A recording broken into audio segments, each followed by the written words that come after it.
या पद्धतीने आपण पनीरला क्यूबमध्ये कापून घ्यायचं। तर बघा, या पद्धतीने मी पनीर कट करून घेतलेलं आहे आणि हे अर्ध पनीर मॅश करून घेतलेलं आहे। जर तुमचीही मुलं घरी पनीर खात नसतील, पनीरचे क्यूब भाजीतून बाहेर काढत असतील, तर या पद्धतीने तुम्ही या टिप्स वापरून तुम्ही पनीरची ग्रेव्ही बनवू शकता, जेणेकरून तुमची मुलं पनीर खातील। तर पाहूया आपण पुढे मी आता कसे बनवणार आहे ग्रेव्ही। पनीर ग्रेव्ही बनवण्यासाठी या पद्धतीने तेलात कांदा पूर्णपणे भाजून घ्यायचा आहे। पूर्ण ब्राऊन होईपर्यंत या कांद्याला आपल्याला भाजायचा आहे।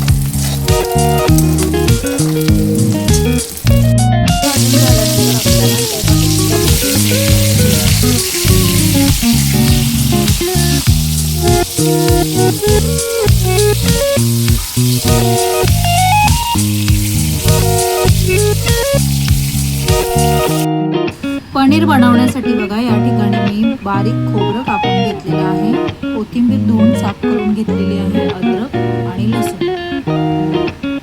तर पनीर बनवण्यासाठी बघा मी मसाले कोणते वापरणार आहे। हा आहे एव्हरेस्टचा पनीर मसाला, ग्रेव्हीसाठी हा मसाला वापरते मी। त्यानंतर आहे हा रेड काश्मीरी चिली पावडर, हा आमचा घरचा मसाला आहे, आणि चवीनुसार नमक।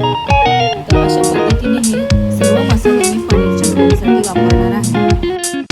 खोबऱ्याचा मसाला आपण या पद्धतीने ग्राइंड करून घेणार आहोत आणि आपण कांदा टोमॅटोची प्युरी बनवणार आहोत।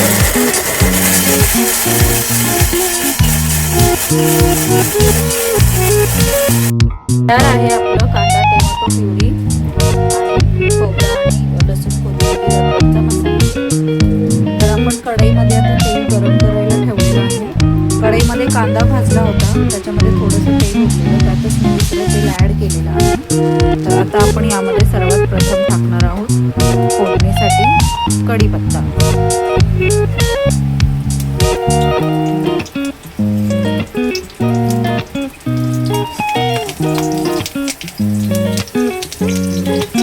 यानंतर आपण याच्यामध्ये ॲड करणार आहोत कांदा टोमॅटो प्युरी।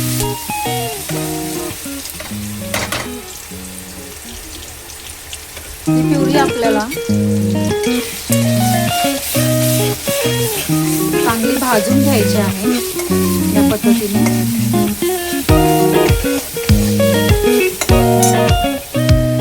या पद्धतीने आपली कांदा टोमॅटोची प्युरी बघा छान भाजलेली आहे, त्यातून पाणी वाटलेलं आहे।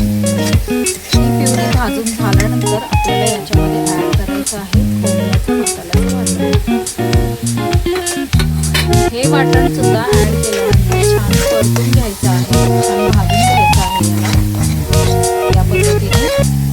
तर या पद्धतीने आपल्याला हे खोबऱ्याचं वाटण छान असं भाजून घ्यायचं आहे। खोबऱ्याचं वाटण भाजून झाल्यानंतर आपण याच्यामध्ये ॲड करणार आहोत मसाले, जे मी तुम्हाला मगाशी दाखवले त्याप्रमाणे मी हे सर्व मसाले Suhana एव्हरेस्टचा paneer masala, red Kashmiri chilli powder आणि घरचा जो माझा मसाला आहे तो, आणि नमक, हे सर्व आपण याच्यामध्ये टाकणार आहोत।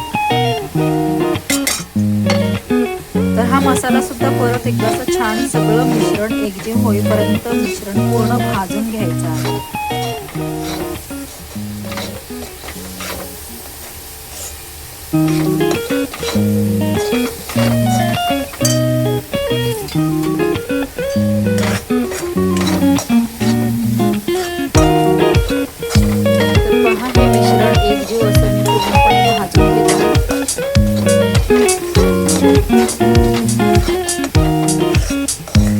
छान असं भाजलेलं आहे पहा।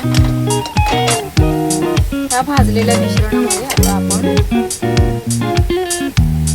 हे मिश्रण आपलं भाजून झालेलं आहे, यामध्ये आपण ॲड करणार पाणी। तर ग्रेव्हीसाठी जेवढं पाणी हवं आहे तेवढंच आपण ह्याच्यामध्ये ॲड करायचं।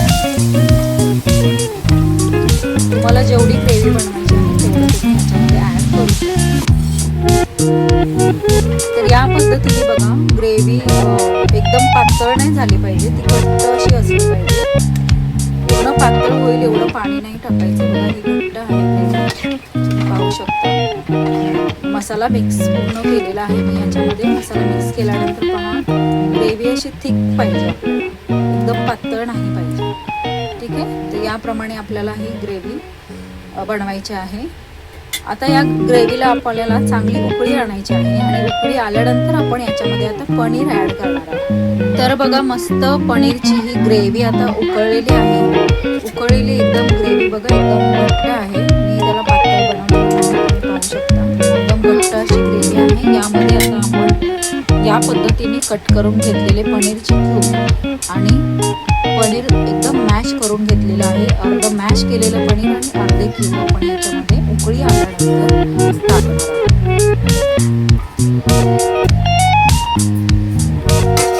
हे टाकल्यानंतर आपण पनीर एकदम बारीक करून घेतलेलं आहे मॅश करून ते आपल्याला असं हलवून घ्यायचं आहे. तर ते ग्रेव्हीमध्ये छान मिक्स होतं. ग्रेव्ही अजून छान घट्ट आणि एकदम चविष्ट बनते. याला आपल्याला उकळवायचं आहे. मसाल्याचं चव पूर्ण त्या पनीरमध्ये उतरेपर्यंत याला 5 ते 7 मिनिटं छान उकळून घ्यायचं आहे. तर अशी आहे तयार आपली पनीर ग्रेव्ही. 5 ते 7 मिनिटं उकळी आल्यानंतर या पद्धतीने आपली छान अशी पनीर ग्रेव्ही तयार आहे. तर हा पनीर ग्रेव्ही आपण छान अशा टम्म फुगलेल्या चपातीसोबत खाऊ शकतो. तर तयार आहे पहा आपला मस्त पनीर ग्रेव्ही. त्यासोबत हा रिंग सर्कलमध्ये कट केलेला आणि त्याच्यावर थोडंसं नमक चिरकून कांदा घ्यायचा आहे स्वाद देण्यासाठी खाताना. त्यानंतर पहा आपण हे पनीर चपाती आणि भात यासोबत पनीरची ग्रेव्ही खाऊ शकतो.